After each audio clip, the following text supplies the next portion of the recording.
Good morning from tassel cafe. ভিডিওটা please ফার্স্টেই অবশ্যই লাইক করে দিও অ্যান্ড শেয়ার করো।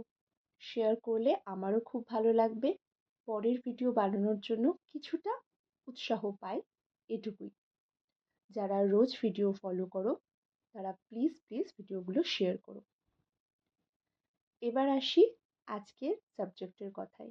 তোমাদেরকে আমি বলেছিলাম 5 days 5 টিউটোরিয়াল একটা চ্যালেঞ্জ নেব, যেটার জন্য তোমরা অনেকেই অনেক কিছু ডিমান্ড করেছো। আমার খুব ভালো লেগেছে যে তোমরা এতজন রেসপন্স করেছো। অলরেডি আমি ফার্স্ট একটা টিউটোরিয়াল তোমাদেরকে গতকাল শেয়ার করেছি, ব্রোচে পিন লাগানো। আজকে আরও একটা শেয়ার করছি, যেটা হলো ডাবখট। আমি চেষ্টা করব এই 5টার মধ্যে যেগুলো মোস্ট ডিমান্ডিং সেগুলো অবশ্যই তোমাদের সাথে শেয়ার করার। যারা যারা বা যাদের যাদের ডিমান্ডগুলো এবার পাচ্ছ না বা পাবে না, তারা প্লিজ মন খারাপ করো না।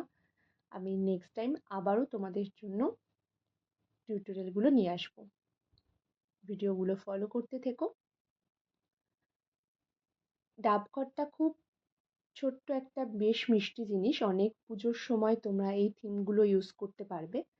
তোমরা প্রথমেই দেখলে যে ডাবের যে নিচের ঘরটা, সেটার একটা শেপ হাত দিয়ে আমি পুরোটা ক্রিয়েট করেছি। চেষ্টা করবে ওপরে আর নিচে একটু পাতলা রেখে মাঝেরটা একটু উঁচু রাখার, তাহলে রিয়েল ঘটের লুকটা ক্রিয়েট করা যাবে। তারপর খুব সিম্পল 3টে পাতা অ্যাড করে দেবে। 3টে পাতা অ্যাড করলেই ভালো লাগবে, কারণ সামনে থেকে দেখতে গেলে 2-3টে পাতাই শো হয়। তার উপরে কিছুটা ক্লের পার্ট দিয়ে ডাবটা ক্রিয়েট করবে। ডাবের উপর একটা হালকা টেক্সচার দিয়ে নেবে, আর তার সাথে ডাবের যে লম্বা পার্টটা থাকে সেই দুটো একটা ছোট একটা লম্বা বানিয়ে নেবে। ব্যাস, তাহলেই তোমাদের পুজোর ডাবখট রেডি। অবশ্যই কমেন্ট সেকশনে জানাও কেমন লাগলো। আর যারা যারা ডাবখট বলেছিলে বানানোর জন্য, তাদের কিন্তু কমেন্ট অবশ্যই চাই, তাদের শেয়ারও অবশ্যই চাই। Thank you.